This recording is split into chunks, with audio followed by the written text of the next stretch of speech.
When it's time to sell your home, you want to sell the home for the most money possible, and you probably also want to get it sold quickly and easily without having to worry too much about spending too much money and too much time getting it ready for sale. My name is Danholm, and I've helped numerous sellers in the Central Florida area selling their home for more money than they thought possible by doing just a few tweaks to the home before we put it on the market.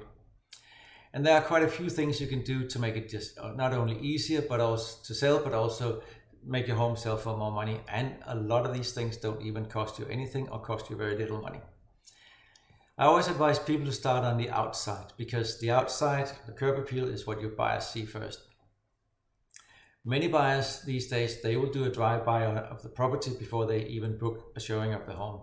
Or they'll do a drive-by between they book the showing and the showing date. So if they don't like what they see on the outside, we're never going to get them inside, because they will decide that this home needs too much work. This is not for us. We're not buying all these problems that they think they see on the outside.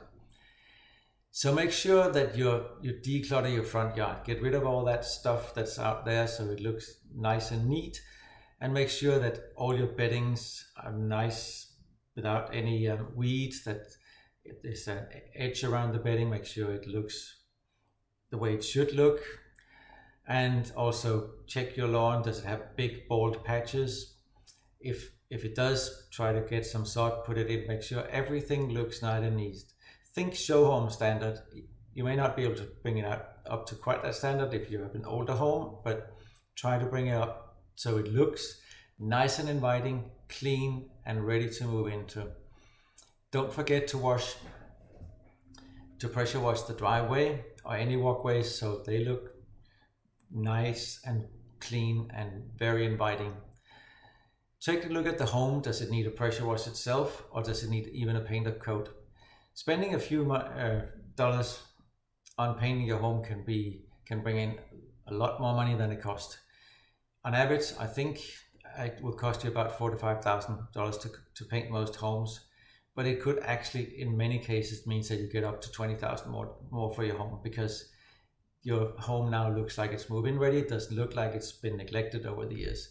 First thing people see when they see your home is not everything you've done right, it's everything you've done wrong. So the more you can make it look like you've done everything right, the more chance you have of selling your home for more money. And don't forget the exterior doors. If they look tired, dirty, scruffy, make sure you either paint them or maybe even consider replacing them. They are part of your curb appeal, and like I said, people don't want to buy problems, they want to buy a move-in ready home. Once we get them inside, make sure that everything is clean and decluttered inside and depersonalized. Try to limit the amount of personal pictures on the wall. People tend to draw their attention to things they shouldn't when they look at homes. So if you have a ton of family photos on the wall, people go around studying them, and when they come out, they have no idea what they saw. They saw your family pictures, they didn't see the house. So make sure you depersonalize and make it look like an open and a clean canvas that the buyers can imagine themselves move into. Open up the spaces in your house. If you have a lot of furniture in some rooms, try to clear some of it out, maybe put it in storage. So you open the spaces so people can see there's room for their furniture in there. If a room is so full of furniture that there's no walking space or little walking space, the room, no matter how big it is, will seem very small. Also make sure you clean out those countertops, whether it's in the kitchens or the bathrooms. People need to be able to imagine their things in the kitchen and their things in the bathroom.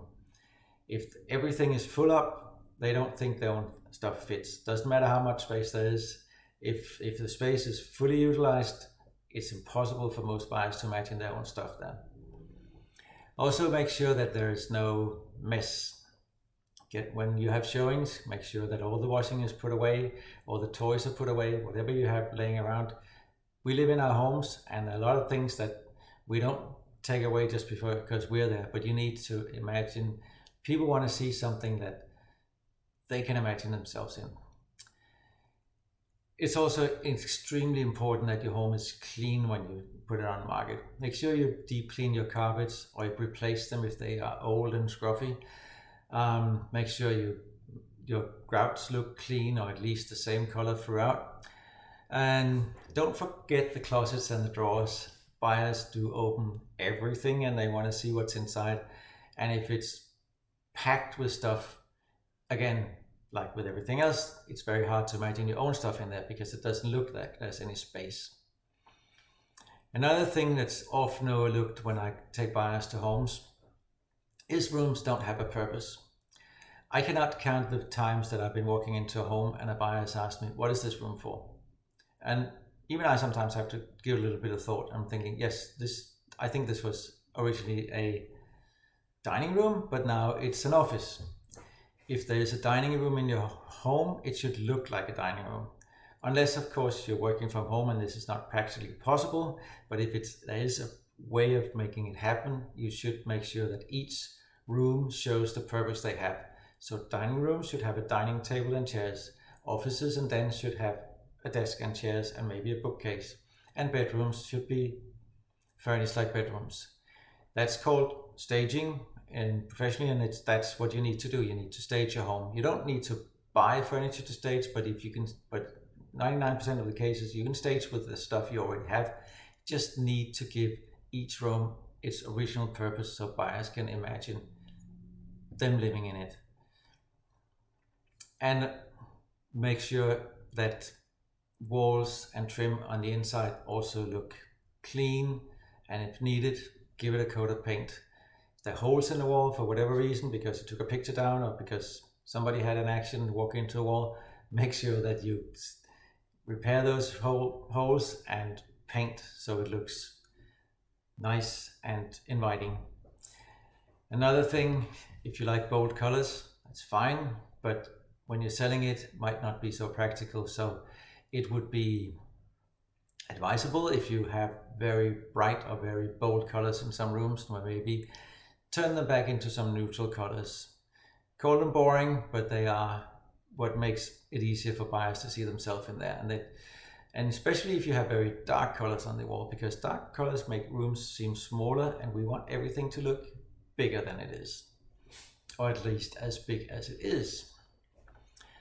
Buyers will pay way more for a home that they can see themselves move straight into than a home that they think needs a lot of work. If they're thinking, well, we need to do painting, we need to do repairs, we need to fill these holes, and what's going to happen when you start doing all this? Make sure the home looks like it's ready to move into. It's also sometimes a good idea to make your home more energy efficient, or at least make sure that the energy heavy appliances are well serviced. And I'm here particularly thinking about your air conditioning system. Make sure that your air condition is in good condition. It's been well serviced and runs smoothly. And maybe install some smart thermostats. Smart thermostats will help keep your energy bill low, and it also keeps the buyer's energy bill low. And it looks like everything is, because it's something that's very visible. If you put a smart thermostat on the wall, it makes the home look more upgraded suddenly. And one thing that might be worth considering if you have an older home that hasn't been touched for a few years, maybe do a kitchen upgrade. Update your kitchen.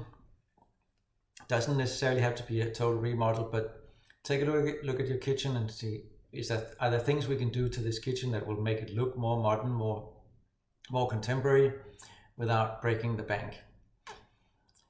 Little changes, such as maybe just painting the cabinets, maybe replacing the countertop, something that makes it pop a little bit more, because kitchens are extremely important to most buyers. It's the hub of the house, it's where everybody gathers, and it's a huge investment if they want to do a remodel. So if we can make it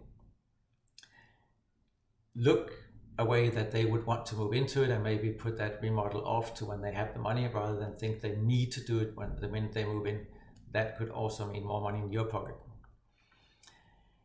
Most of these things don't cost a lot, but if you do end up with finding out that you need to spend more money than your bank account allows, it might be worth considering taking out a loan or a home equity line of credit to pay for this. Because if you can spend maybe $10,000, $20,000 and get $50,000 more or even $100,000 more for your home, then it's worth every penny, because it's money made that you don't most likely have to pay taxes on. I'm not a tax advisor, but it's likely that it'll be within what you can make on your home without having to be taxed on it. There's also another option. If you don't want to borrow the money, or you can't borrow the money for whatever reason, you can use a company that will wait for getting paid till your home is sold. We work with a company that will do just that if you're interested in knowing more about this. Either way, making the right upgrades or repairs will make your home sell faster and for more money. So take a look at your home and see how you would look at that home if you were a buyer trying to buy it. And if you would buy the home the way it is, or you would think that it needs a lot of things done to it, and then maybe consider having those, or at least most of these things done. Let me know if you have any comments or questions. You can DM me or comment below, or you can call or email me. My contact information will be in the description of this email. I'm happy to answer any questions, even if you're not thinking about selling your home just now. Thank you for watching. Until next time.